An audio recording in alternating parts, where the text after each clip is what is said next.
This is the Dane Moore NBA podcast brought to you by Prize Picks, coming at you late Tuesday night. It's April 23rd still after the Wolves' 12-point win in Game 2. They're now up 2-0 heading to Phoenix, and we're going to do another immediate reaction pod. Britt and I will do another pod tomorrow afternoon, kind of maybe rewatching the game, have some further topics, but we're just going to dig in. It's me and Kyle Theige here again for some immediate reactions. You ready, Kyle?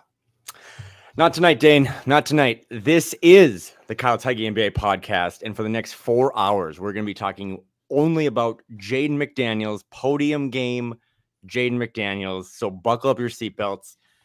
Playoff career high 25 points. Shut down Kevin Durant. Sent Devin Booker back to the valley, the desert, prison.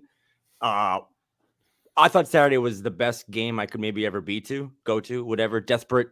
Right. It was a combination of, what did Finch say? Desperation versus discipline. A little less discipline tonight, but a whole lot of just defense. Another D word. Incredible game. 2-0. Wolves back. Maybe Wolves in 4. Today's show is brought to you by Prize Picks, and Jaden McDaniels had 25 tonight. Kyle, I'm pretty sure his number going into this game was more or less than 9.5 points. The Wolves had a lot of guys who exceeded their number. Obviously, it was one of those games. We'll get into it. A lot of guys stepping up, but on Prize Picks, Jaden really cleared his. And then Ant and Cat and even KD, they were all up, 20, 25. I think KD's was 26.5 going into it. Cat only has 12. Ant only has 15. KD only has 18 there. We're getting a feel for the series. So we just always want to remind everyone to check out prizepicks.com or the Prize Picks app. For these games. You can use the promo code Dane for a $100 sign-up bonus. But Kyle, yeah, let's jump right into this with Jaden McDaniels, what he was able to do in this game. I think maybe let's start with what Finch had to say about McDaniels' performance in this game. Here's Chris Finch on Jaden McDaniels. A statement game for Jaden McDaniels. It felt like, did you feel like this game really kind of shifted his maturity, where maybe you may not have got that same response from him in past games? I mean, his activity has been another level so far in these 2 games, and I think a lot of it just starts from being a big presence on the glass, and just getting there, playing with a lot of force, finishing strong around the basket, and being confident in shot. And the job he's doing on the other end of the floor is, fighting through every single screen, getting hit a bunch. I just thought he had a special performance tonight, really special. Chris, you've been trying to get him to go to the glass and rebound for 2 years now. Yeah. 250 games. Why do you think it's starting to click? What do you think is bringing that out of him right now? Well, I mean, we've been harping on it all last week. We've made him do it. In his PD sessions, one-on-one, get to the glass, just get to the glass. Just kind of like old school, football drills, and we just needed it. I know we were going to need it. It's something that we haven't had, and you can see how impactful it is. So. Kyle, Jaden, I remember on the first play of Game 1, first offensive possession for the Wolves, Cat pulls for a top of the key 3. Jaden crashes from the corner, gets that offensive rebound, scores. I think that one was over Booker. He had 2 offensive rebounds in that game, just being a corner crasher. Tonight he had 5 offensive rebounds. Obviously, led this team in scoring tonight with 25. There's a handful of ways he impacted the game, but I think to Finch's point, that is a really good example of one way in which Jaden is not just leveling up for the playoffs, but doing something, in the playoffs that he did not do, during the regular season. There's probably a lot of those things in this game, but that's just one of those sort of low-hanging fruit areas that's been there for McDaniels for a while. You kind of understand him not maybe having a ton of defensive rebounds because he's normally guarding the ball, right? That's a way for him to get easy offense, and use his size and physicality. I thought that was, Jaden mentioned that at practice yesterday too, right? He was like, Finch has been on my ass about getting offensive rebounds. And there's Finch said, putting him through almost football drills there. That's obviously one element of the McDaniels game. The the other one that kind of goes without saying is just the way they use him as like a movement cornerback, right? It's Booker for this time. It's all right. The matchups are different. You know, Cat's off the floor. We're gonna put McDaniels on Durant at this time. To be able to be that defensive weapon and give you anything offensively is a pretty big win. But to be able to give the Wolves offense, I thought in tonight's game in particular, when Ant did not have it going offensively in the first half at all, he only had 5 points in the first half, and then Cat was in foul trouble in the first half. I think Cat only had 2 points in the first half. Jaden being able to be this extra lever that they could pull on for offense. I mean, I don't know. I don't think you win this game if you weren't getting that from him the whole night. They needed more offense in this game, given the way they were loaded up on Ant, and that Cat was kind of removed from the game after 3 fouls in the first quarter. Yeah, you can't say enough about having the offense from him when he's not normally a guy you bank on, you know, for offense in those spots. Huge all-around performance from Jaden.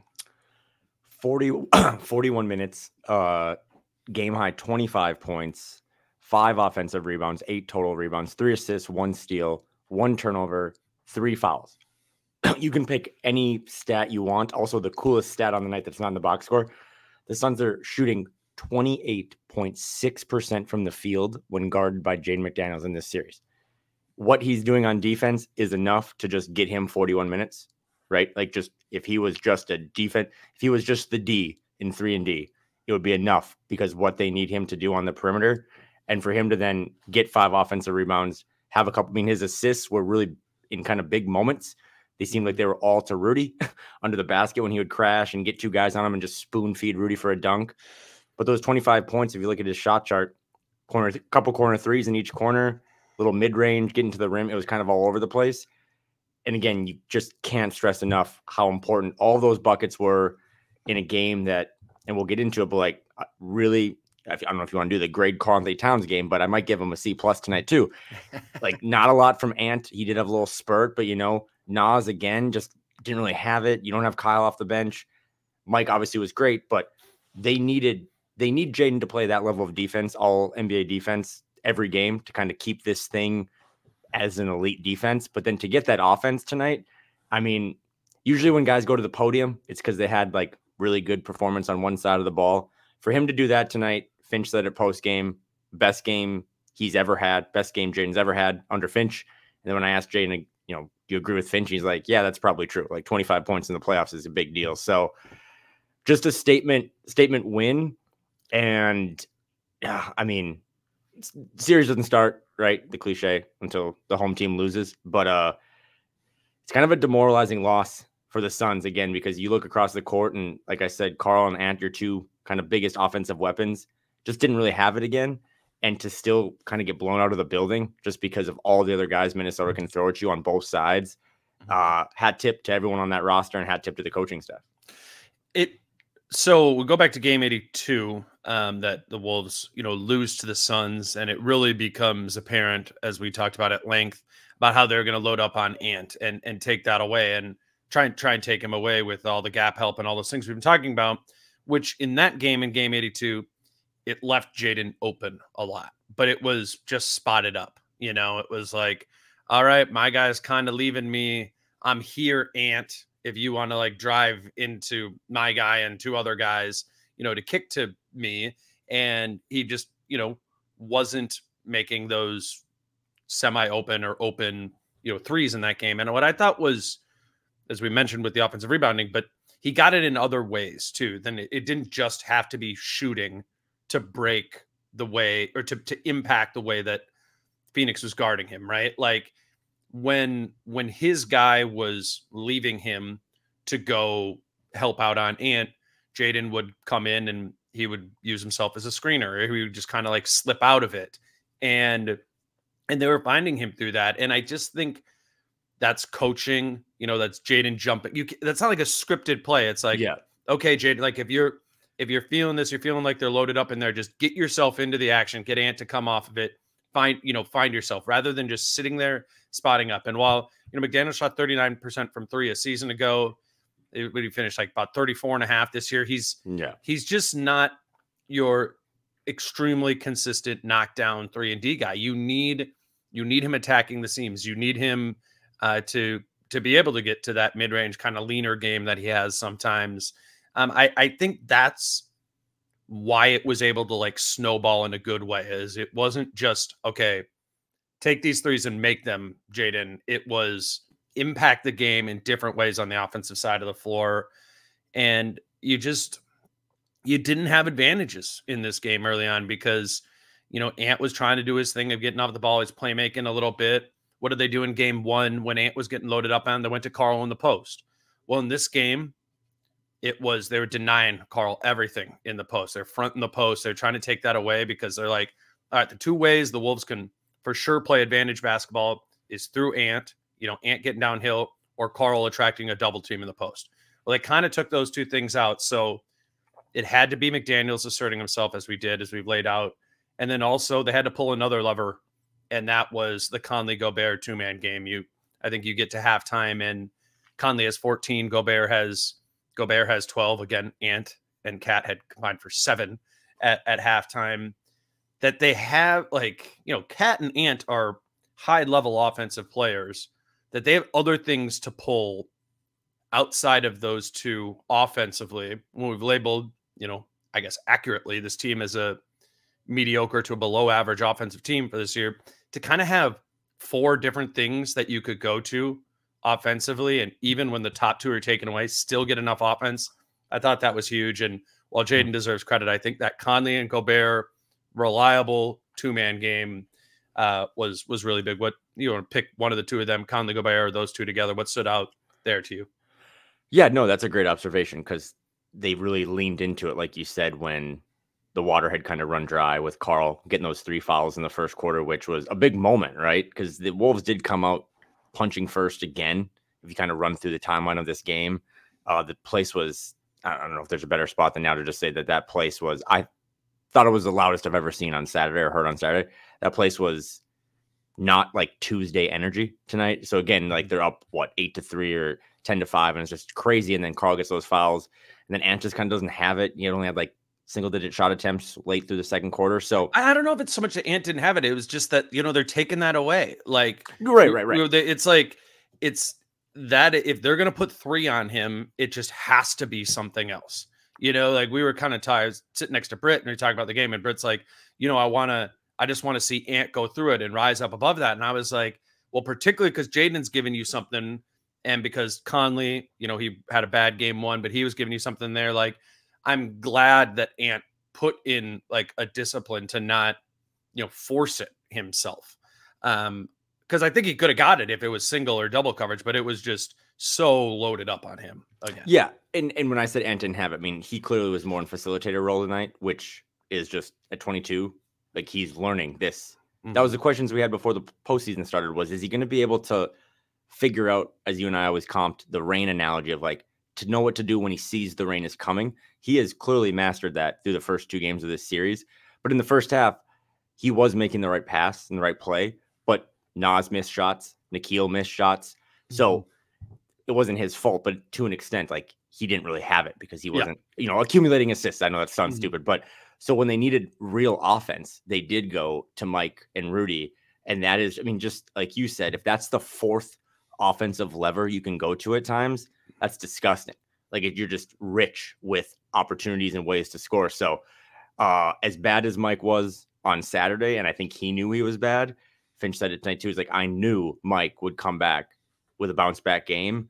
And him and Rudy, just that connection, obviously when Mike came here from Utah, was just a super way to unlock him. But that was a really big stretch in the game where the Wolves had kind of let go of the rope a little bit. I think they were down 8 or 10 in the second, and just to have Mike and Rudy be steady, and also trust too. I know Rudy talked about this post game, that in that 2-man action, if they just start hacking Rudy, he's going to make his free throws.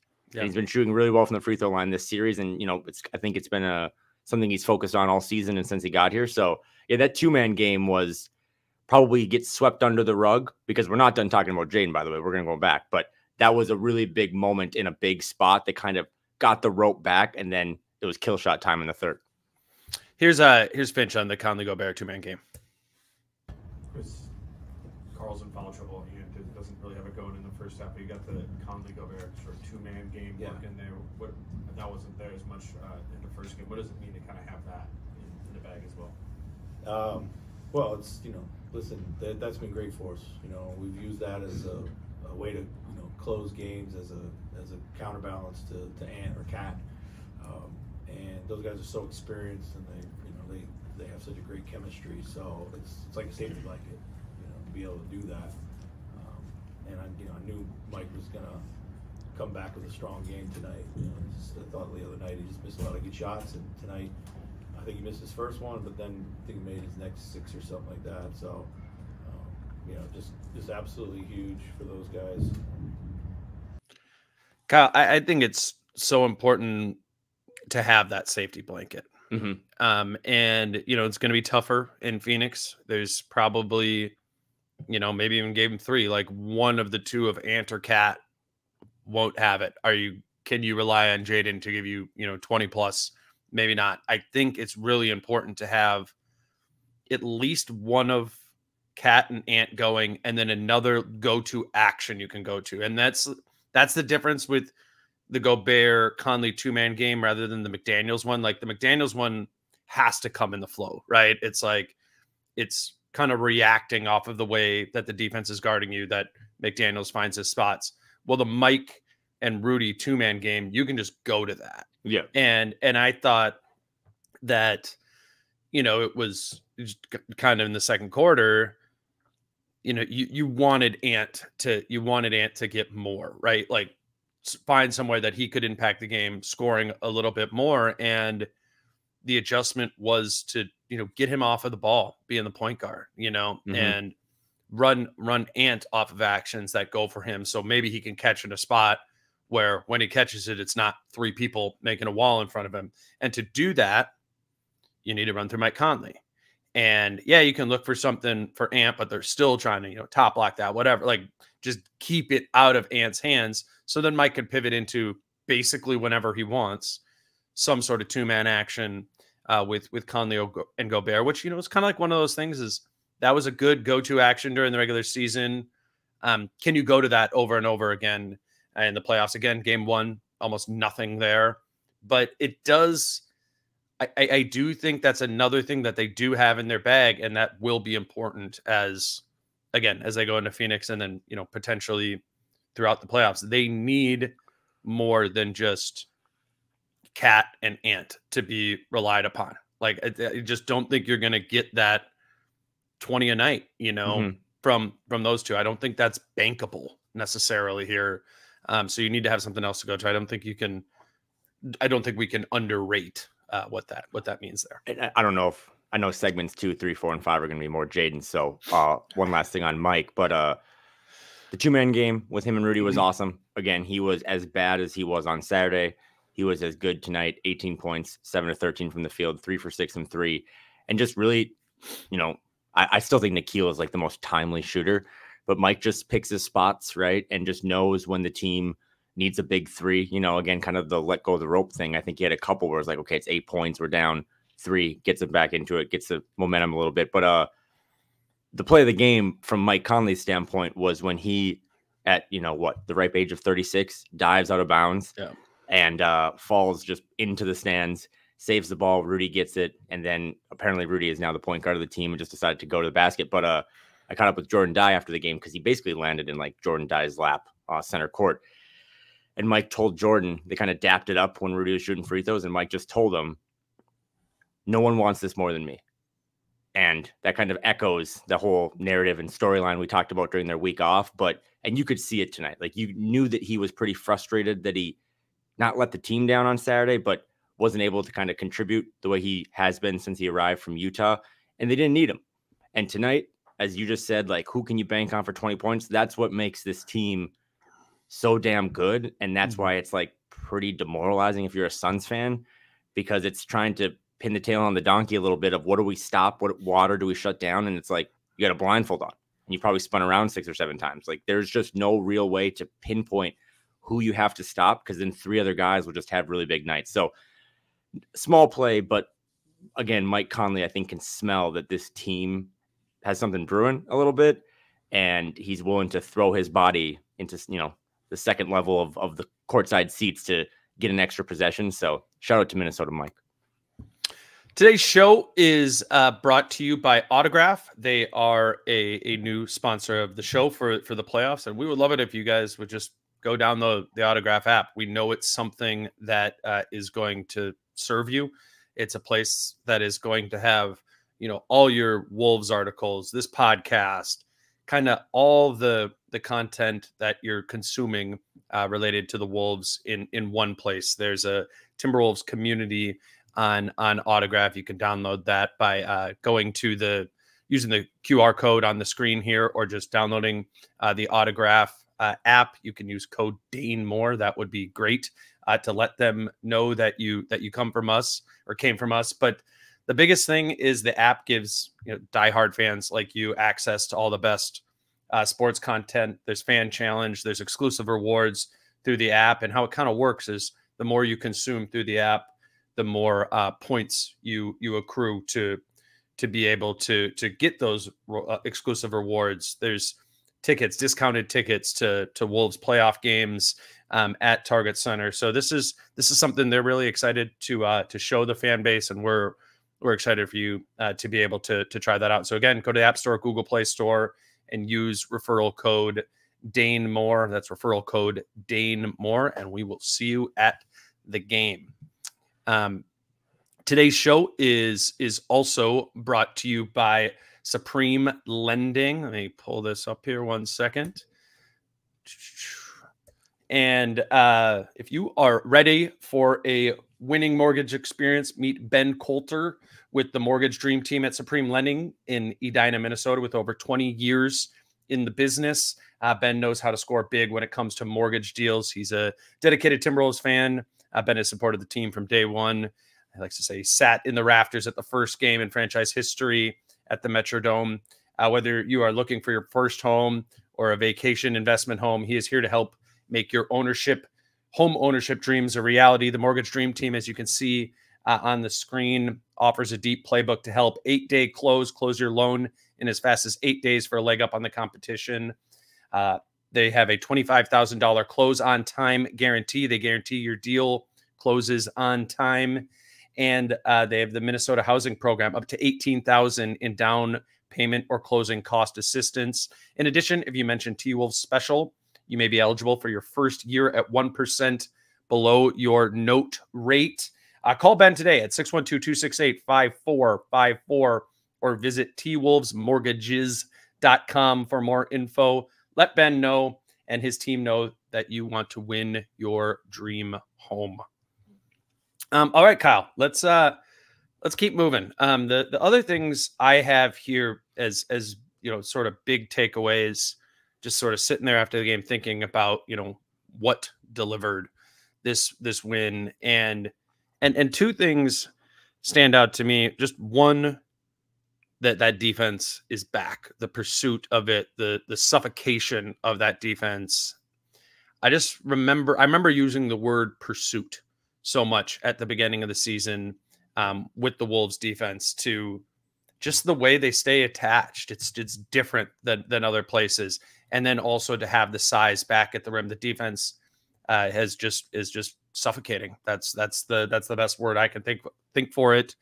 And then related to that, just Cat has such a different role.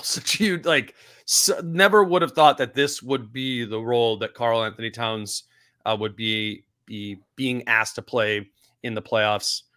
I mean, in many ways, a defense first asset for this team. But let's talk about the defense as a whole, and just the opportunity to watch that up close and in person. It just looks tough to score on. You're talking about just the whole team? Yeah. Suns were held under 100 points only 5 times during the regular season. They've scored 95 points and 93 points in this series. I know that the game slows down a little bit, but again, you keep using the word pursuit, and I'm just going to use the word demoralizing. I don't really know what the Suns look at when they see this thing. I mean, it's anytime you go down 2-0, right? It's like, okay, we're going back home whenever we can kind of sleep in our own bed, get a little home cooking, but it's you got to push the rock uphill. I mean, this angle for the Suns now, because you just look around and to the first segment, you can shut down X, Y, and Z, but U, T, and R are going to get you 20 points. On the defensive end, it's just, if this is what they're going to do, and it's so challenging to do that, right? Like, it's so challenging to somehow play with a level of desperation as you start to accumulate wins, and like you're up 2-0, you're up 3-0, you don't really see that level of desperation as much. If this is how they're going to play defense, we're going to have some uncomfortable conversations about how far this thing can go, because Rudy Gobert was the 3-time defensive player of the year before he got here. And he did that, as I think has been well documented, with some average defensive teammates. The 3 best defensive teammates he's maybe ever played with are now on his team. And when they can throw those guys out there with Nikhil, who was, again, kind of low-key good tonight, and Jaden and Ant, it's incredible. And back to your point, like, if that's the level of defense they're going to have, I don't know how teams. I mean, one random stat I saw tonight, but they only had 19 assists, the Suns, and 19 turnovers. And this is like the Frank Vogel, pass, like what the Suns did to crush the Wolves in the regular season. Finch and his team has just completely turned that off. I mean, Durant played 41 minutes and had 2 assists. That's crazy. There's just not a lot of other options. And it's why, 1 point for me, but I kind of thought this was a good matchup, because if you really lock them down and make them play isolation basketball, the outside world thinks that they have this big 3 on offense, but the world's learning that the Wolves might have a big 4 on defense, and 4 is greater than 3. And that's just what they've been doing every night. And these guys can't even get past the perimeter. And when they do, I mean, Rudy was, I don't know if it'll be talked about. I thought Rudy was awesome again tonight. Like, he just has been awesome protecting the rim, but also getting out in space. To your point, like, that was the big question. That was the fear in this series, was that Phoenix scored so easily on them in the regular season, that the first time these two teams matched up, it was November 15th, and the Wolves gave up a defensive rating in that game of 150. It was their worst of the season by a landslide. That's 1.5 points. I didn't even know it went that far. Yeah, right. Yeah. I mean, that's 1.5 points per possession. That's right. 150 is, per 100 possessions. So you think about that, 1.5 points per possession they scored in that game. You go to game 82, which they lose. The Suns offensive rating, or the Wolves defensive rating in that game, was 136.6. Again, just terrible, way worse than the worst defense in the league there. Again, scoring close to 1.5 points per possession. Tonight, they held them under 1 point per possession. 98.9 was the Wolves defensive rating in this game. And it just kind of goes to show that there is another level, to this defense, kind of no matter the quality of the opponent, right? Because the pursuit is going to be there. You do have many defensive options and weapons. You can pivot off of a cat on KD look and go to Jaden McDaniels on him if you need. And then, backfill with Nikhil Alexander-Walker on Devin Booker or Beal or whoever it might be. When they're locked in, when they're playing hard, when they are pursuing everything, there is a level to this defense that does the rare thing, which is negating great offense. That is extremely rare in the NBA. And people out there who, you watch a lot of the NBA around, like, defense doesn't look like this often. It's crazy around the league. Crazy. It doesn't. And it's maybe not every single game. Like we said, the pursuit waxed and waned over the course of the season. They still remain the number 1 defense. But if you get this level of focus, effort, and attention to detail on the defensive side of the floor, like, the Wolves are a problem if they're scoring even just like at an average rate on the offensive side of the floor. Yeah. And effort and like desperation and all that stuff you just said, when you tighten the screws in the playoffs, that is what makes it so special. But I also think too, you got to just literally look at who the players are. Because when you said this is not what defense looks like around the league, because there's not another team that has this many wing defenders that are then supported by the soon-to-be 4-time Defensive Player of the Year. You know what I mean? Like, it's just, and you got to look around. It would be hard-pressed to not think of tonight of all nights, watching a team lock down their opponent and move to 2-0 in the playoffs, but also one of those players to drop a career high in the playoffs. Credit to Tim Conley, because he decided when he made the Rudy Gobert trade to try to change this all up and change the culture and bring in this presence to build, the foundation of a defensive team.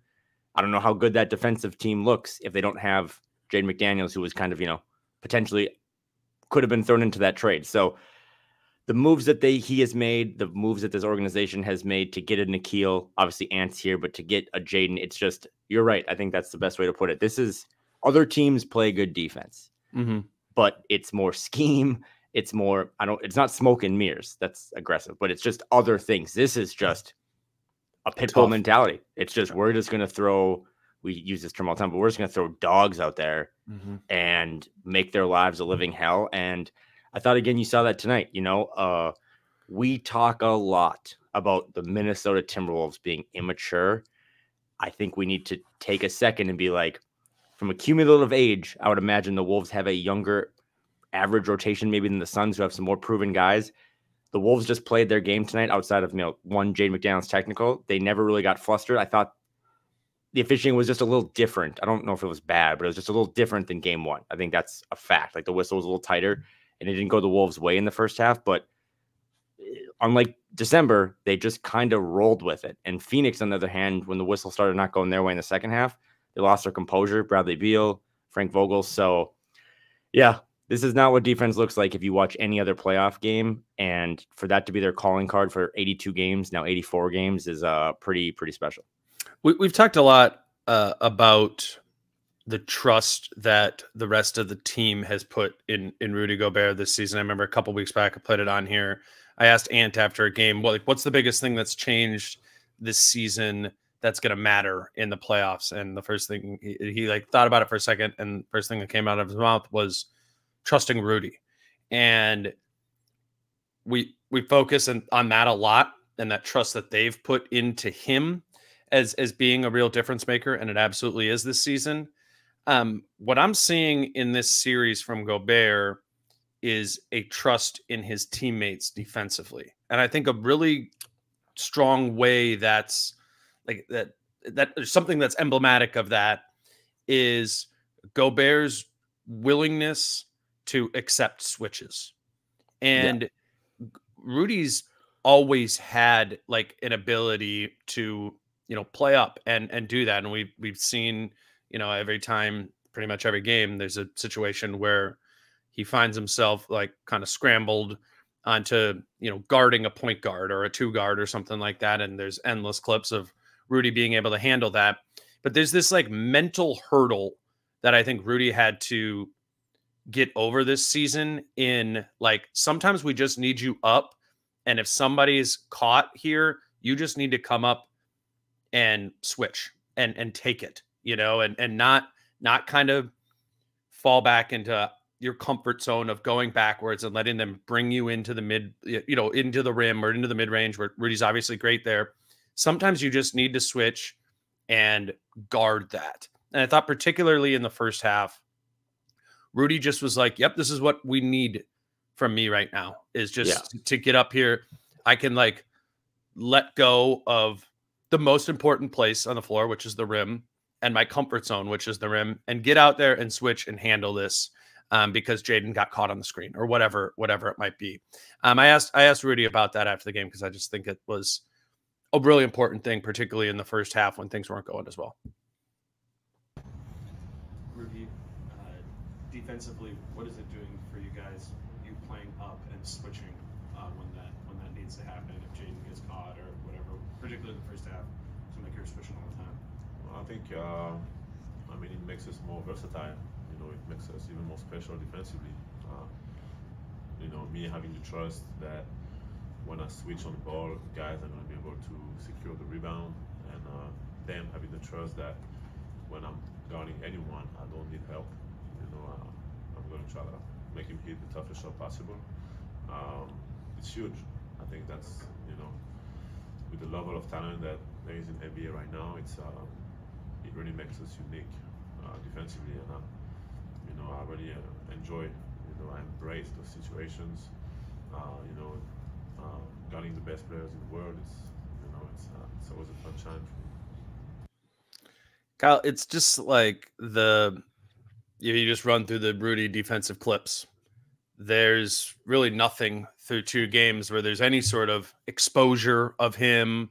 Not tonight. They actually didn't go to the KD at the 5 thing. They played Nurkic for 31 minutes, Eubanks for 17 minutes. They stayed that, but in game 1 they did at times, and that puts Rudy in a spot. But even just normally when they have Nurkic out there, it's kind of like a small ball thing, because all 4 wings can score for themselves.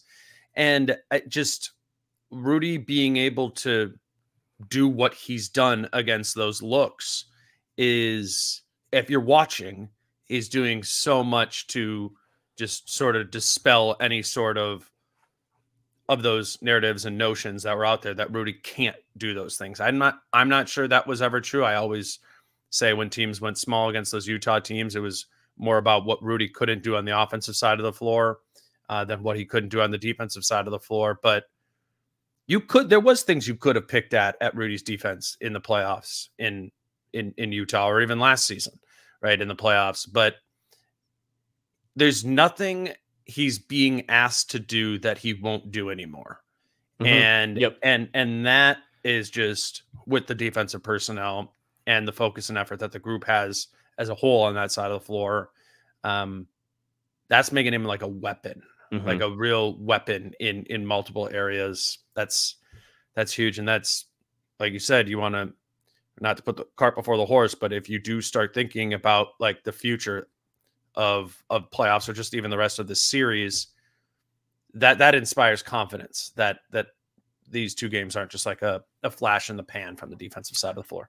Yeah, and he made multiple references post-game to the word sacrifice. And I think that's kind of just what you summed up, is that he's made a sacrifice of, I think he came here and it's been well documented, like a new setting, new team, new teammates, all this stuff, and he wasn't comfortable. And he just, like you said, he didn't really trust his teammates.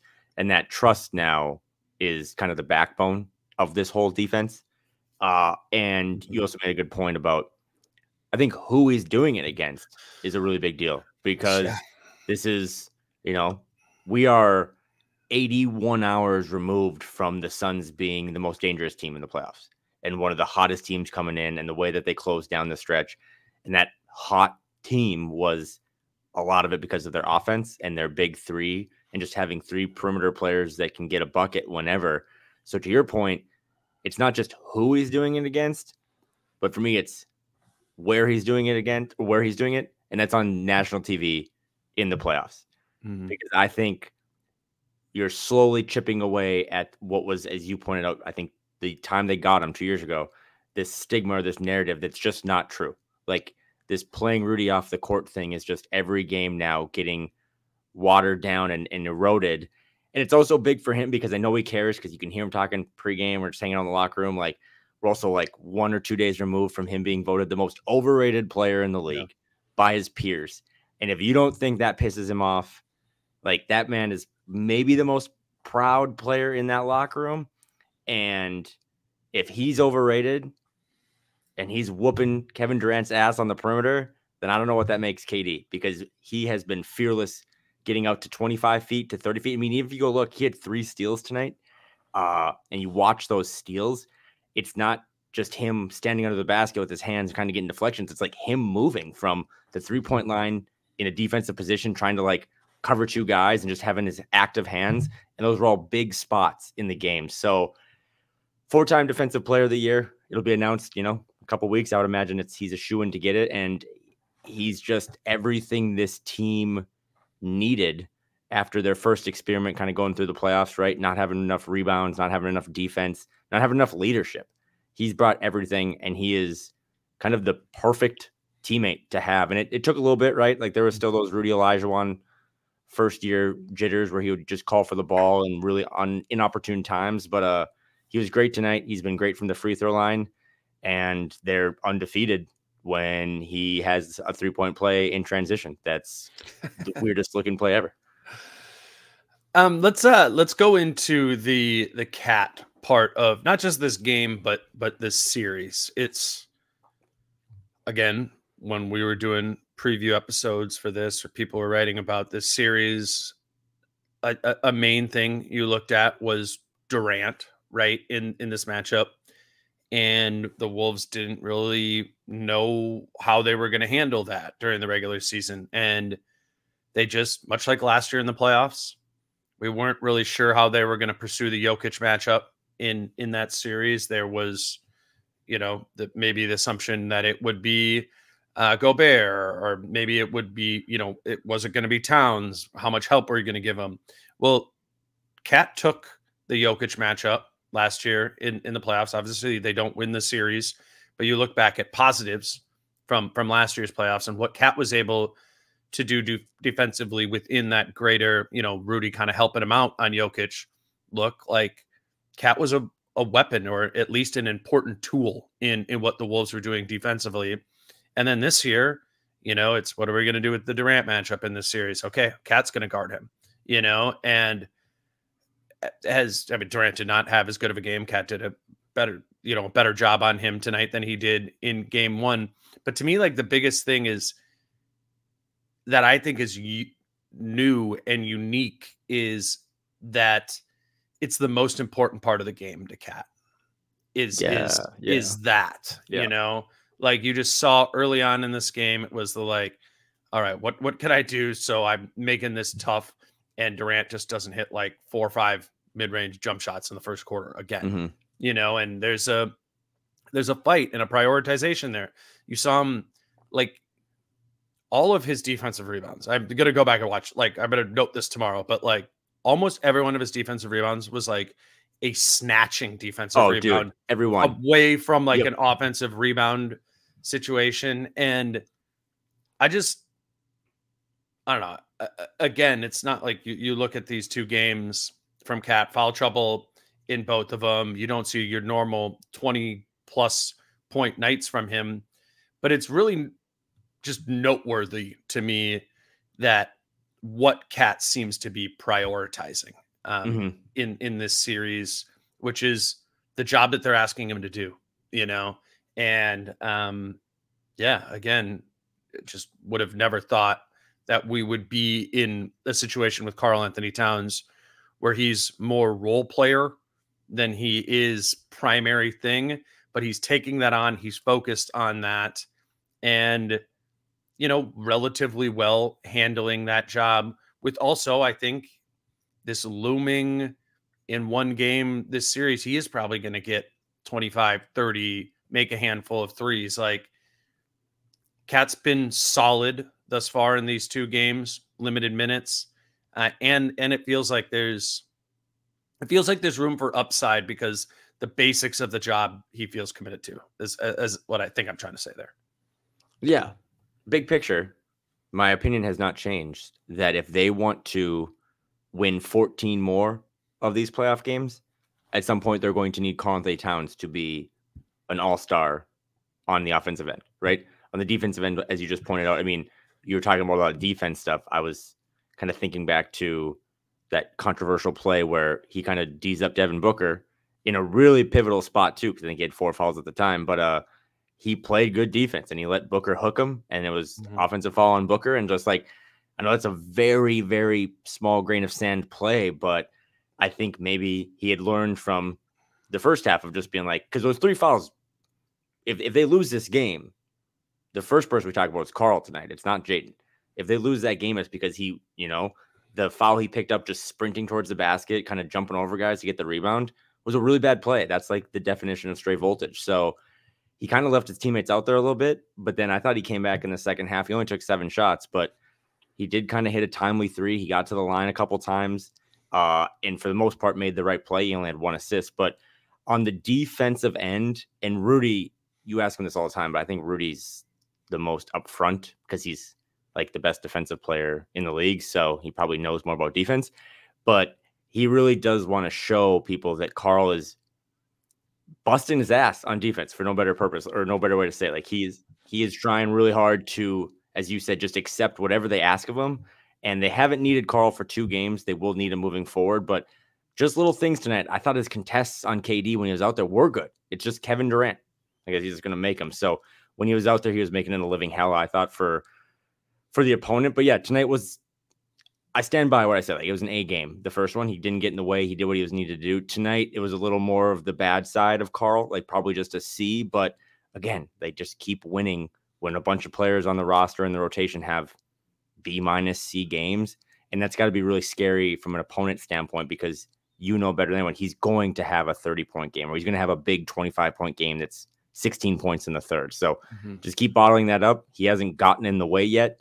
That was the big question coming in. And hopefully he can continue to kind of build up his strength and just learn from some of the mistakes that he's making, and you just bottle that up for when you need it down the road. Yeah, it's a be an A in your role series for Cat.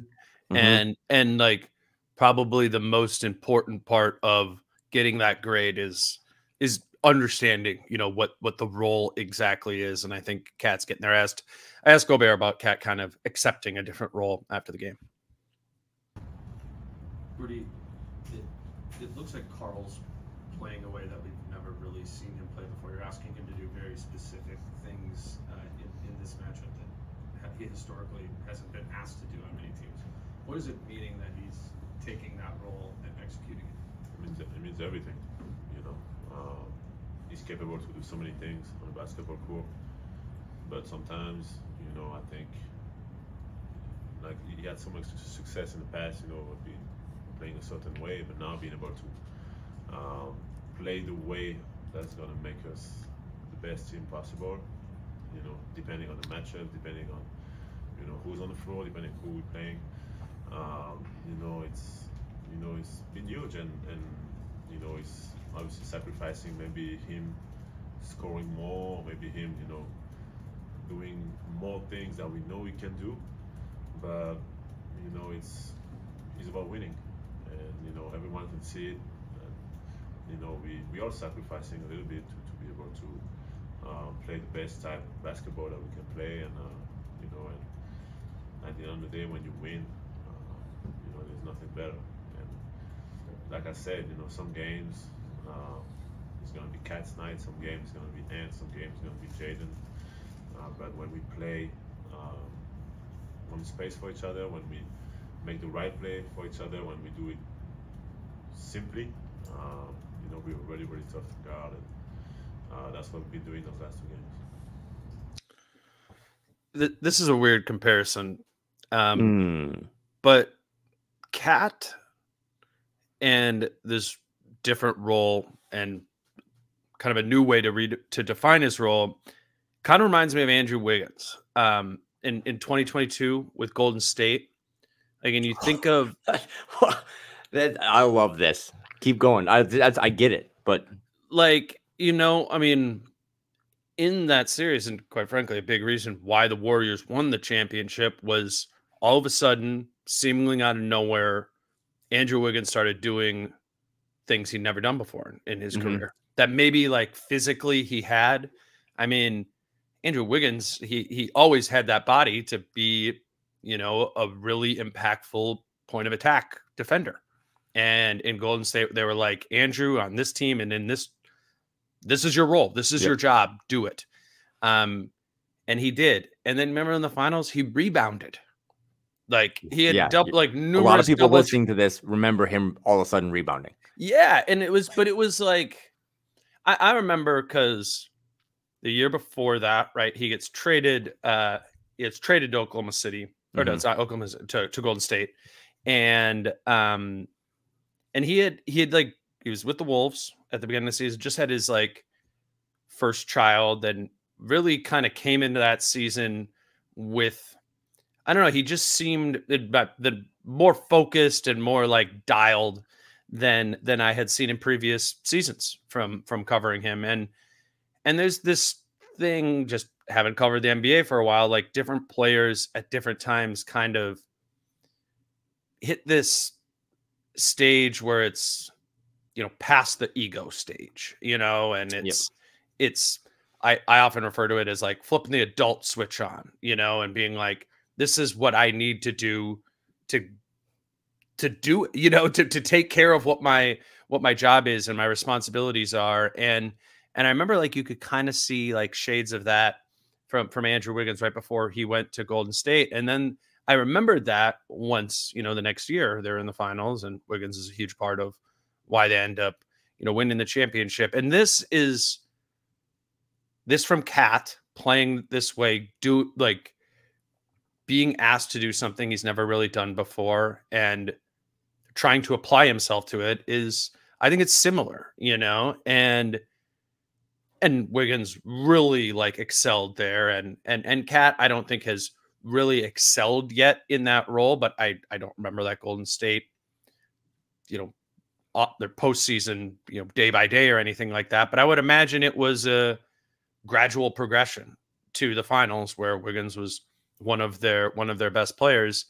And I think like that's the hope, right, with Cat, is by doing something different, doing something more than you've ever even really tried to do, that like a different version of you, the player, can come out and in theory fit the rest of the group better. And I think we're seeing like threads of that from Karl Anthony Towns, that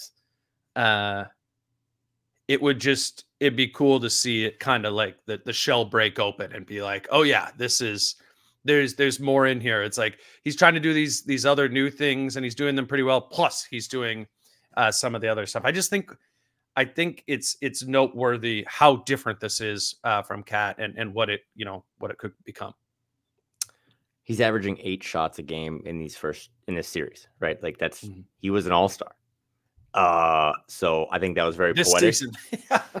And I think it just shows again, and this is why, I mean, that was really well, and we should clip that and make it a TikTok, but I think it also just kind of subtly showed that you probably agree that his grade on Saturday was a little better because he's just playing his role. That's what you're saying. And you're right. Like, you're spot on about this, is that in this series, it's a really tough series for Karl, and people don't like to admit or give him credit for the fact that he had to sacrifice when Gobert came to town, who was just a better center than him, right? For what centers kind of do, like, especially on the defensive side, like, Gobert has just been more important and more valuable at that role. So it's like, okay, Karl, you've been a center, you've been a unicorn, you've been this stretch 5. Now we got to shift you down.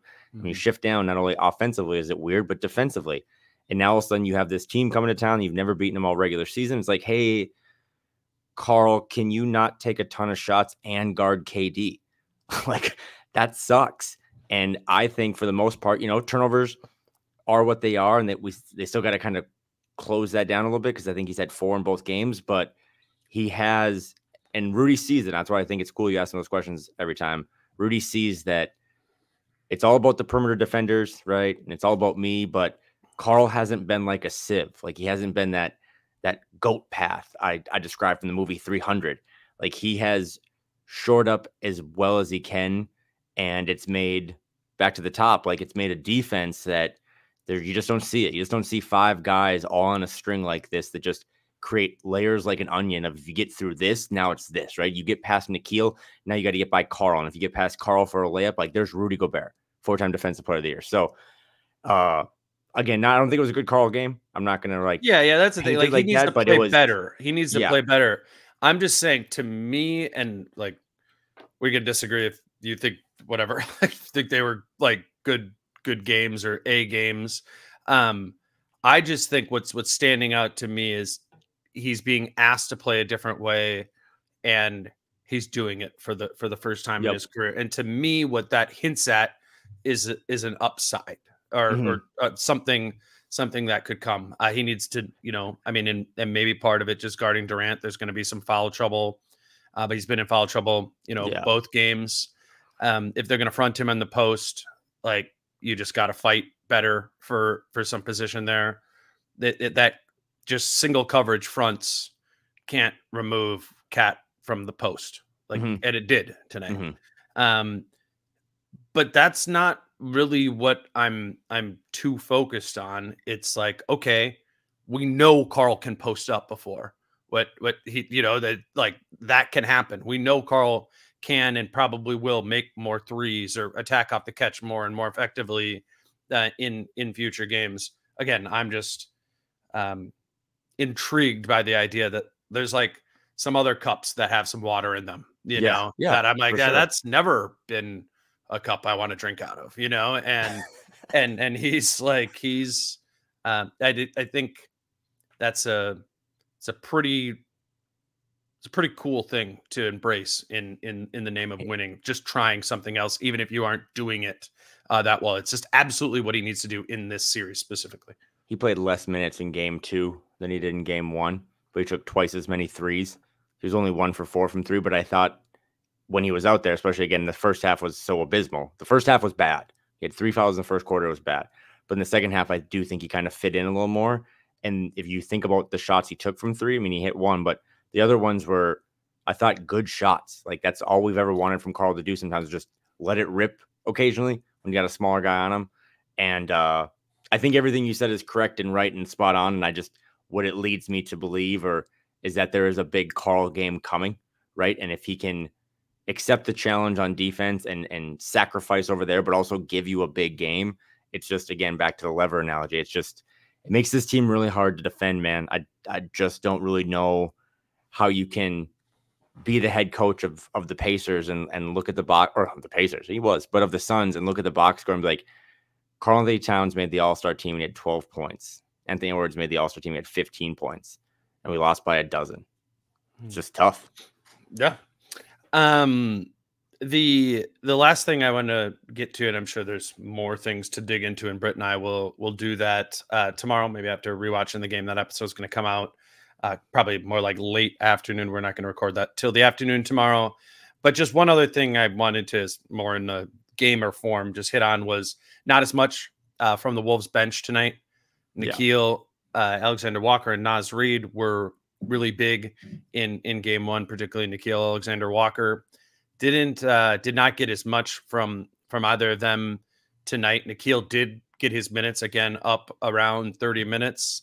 That's probably the most interesting note, I think, from the bench play, was just who played and who didn't play.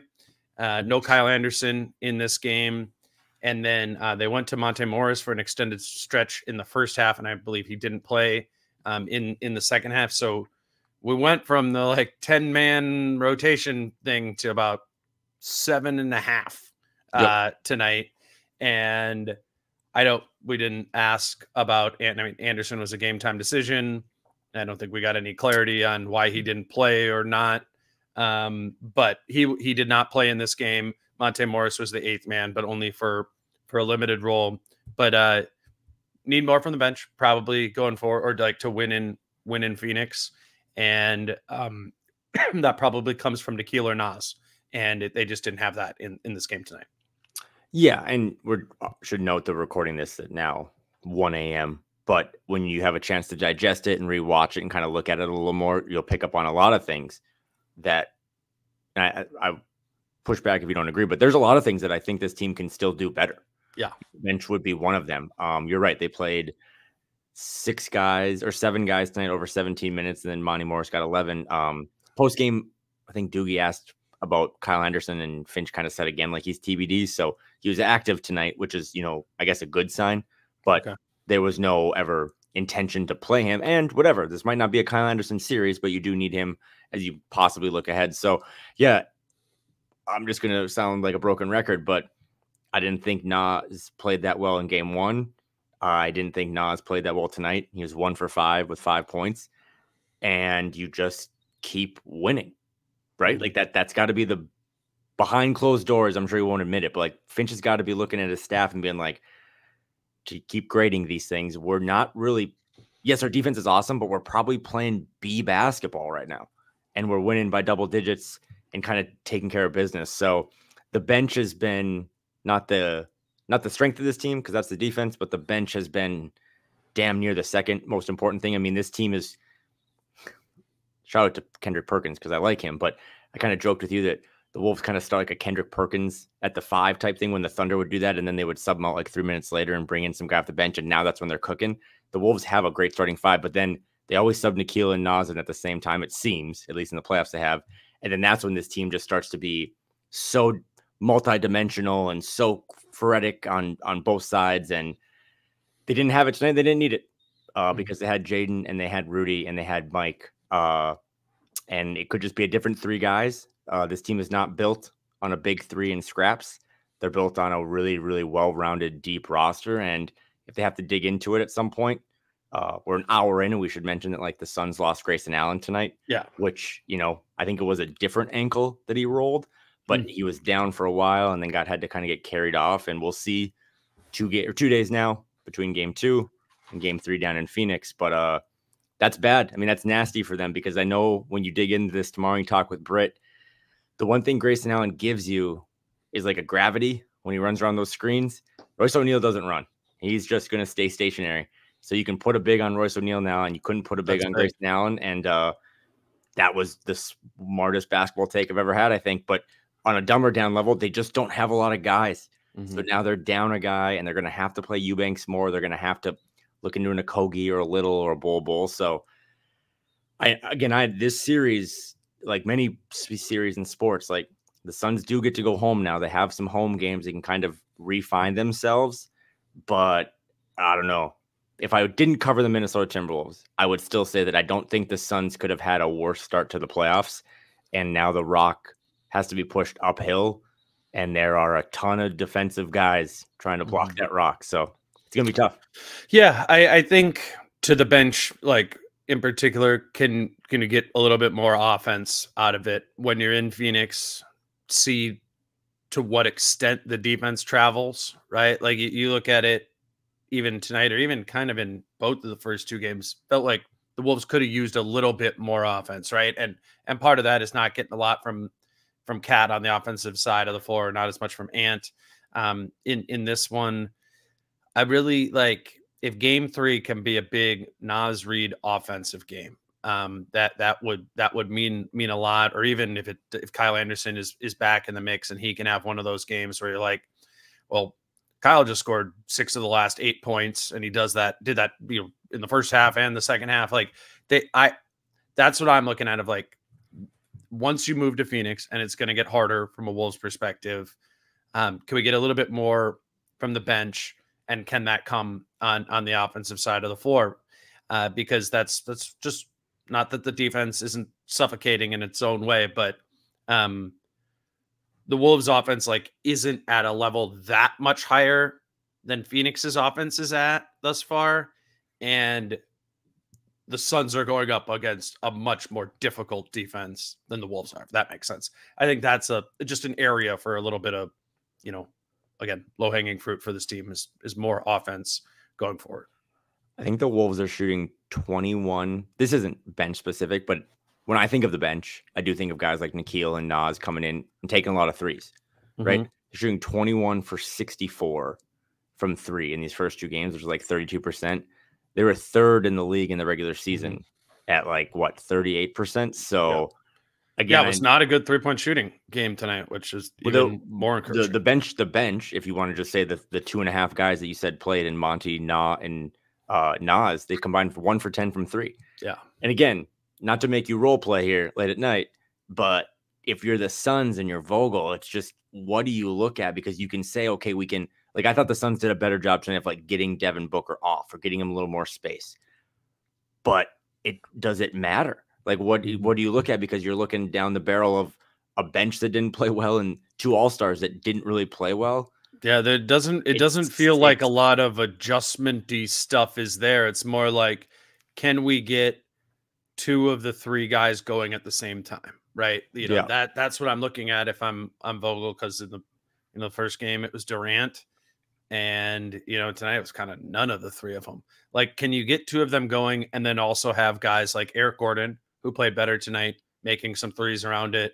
Can Royce O'Neal, make open catch and shoot threes if he needs to start in place of Grayson Allen? But yeah, I mean, when we talked about this matchup a couple weeks back, I thought more of Phoenix's bench players than is proven to be true in this series. Those guys are not delivering. I think Eric Gordon is the one I'm looking at that could just be like, oh man, over games 3 and 4, Gordon made 6 of the 10 threes he took, or something like that. He has that, but O'Neal did not look like a weapon at all here.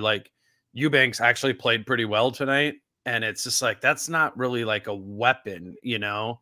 They lack a scoring burst off their bench, and even more so now that, you know, Allen's out of the mix and O'Neal or whoever has to get there too. So yeah, it's not like a Phoenix has this adjustment to make here. They need to play better. They need their best 3 guys to play better offensively and hope that guys around them make shots around them. But yeah, the Wolves have as much of the upper hand as they could have after 2 games. I think that's fair to say. They really got the momentum moving in game 1 and totally sustained it here in game 2. They look like the heavy favorites to move on from the series, but still got to go to Phoenix and probably grab one there. Yeah, and you know, I was thinking when you're talking that when the Wolves lost Carl, they plugged in Nas, right? And kind of went seamless, but you did lose Nas off the bench. But the Wolves and the roster that has been built over these last couple of years were able to just plug in other guys, like a Kyle Anderson that tonight was active and you just didn't need him. Yeah. Yep, and we'll see what happens with Grayson Allen again, a couple of days to get treatment and stuff. But if Grayson Allen can't play, and he was one of, if not the best 3-point shooters in the league this year, you can supplant that by putting Eric Gordon in the starting lineup. But now you just have one less piece off the bench, a bench that I did, you know, I kind of thought coming in was like really bad. So it's just, I wouldn't be this, I'm not saying I'm confident because I'm never that in anything, but I do think that if this was like the Grizzlies a couple of years ago, I'd be like, okay, the Grizzlies can do this, or these other guys can just kind of play better. I don't know, because Durant played 41 minutes tonight for a guy who's a little older and has a checkered past of history or injuries. And not only did he have to like get guarded by Jaden or other guys on the perimeter and stuff, they made him work on defense. And I just think it's like a slow grind of kind of just lean on him. This team's down a guy now, possibly, and they have to play all their guys a ton of minutes, and it's a ton of work for them to have to score on offense. And then if guys like Jaden are back cutting and getting 5 offensive rebounds, or Ant's just doing what he does, or Carl unlocks something, they're just kind of running out of bodies, man. It's going to be really, really tough for Vogel to figure out how many different levers he can pull, because he simply just doesn't have as many levers as Chris Finch. Mm-hmm. This has been fun first 2 games here. It's fun to be doing these immediate post-game reaction things, and we'll bring more of that in Phoenix after game 3. I'll see you out there. I am excited. He's Kyle Theige. You can follow him on Twitter at Kyle Theige. I was going to mention, let's see if this works to get it in there at the end. We're doing a little bit more stuff through our Instagram. Yeah. And just kind of day of content or reminder, like stuff with the pod, little clips and that sort of thing. But also like Cam, who does our social media, is like putting up the tweets that I kind of am doing just on Twitter. If you're not a Twitter person, I put up a lot of like quotes just in tweets, and we are repurposing those tweets onto the story of our Instagram, which is at DaneMooreProductions_podcast. And I was just thinking, like, as I sit down tomorrow to put together an outline for the podcast with Britt, if there's some things that you would like us to get into there, we'll take some topic ideas or question ideas via, you can send us a DM on Instagram at DaneMooreNBA_podcast, and I'll look through some of those tomorrow when I'm putting together the outline with Britt. And yeah, we will do another podcast on, what will that be? That'll be Wednesday afternoon. And so at DaneMooreNBA_podcast, I think if you listen to the show and you're on Instagram, it's probably just a good idea to follow, but maybe that's an extra way to get, some more access, some more tweets of mine, even if you're not on Twitter, and send us a DM there. That's what's up next. He's Kyle. Again, you follow him on Twitter at Kyle Theige. I'm Dane at DaneMooreNBA. Until Wednesday afternoon with Britt. Peace out. How I'm feeling, man, I hope it never stop, yeah. Green and hot so you can find me in the crowd, yeah. Don't let standards ever bring you down, yeah.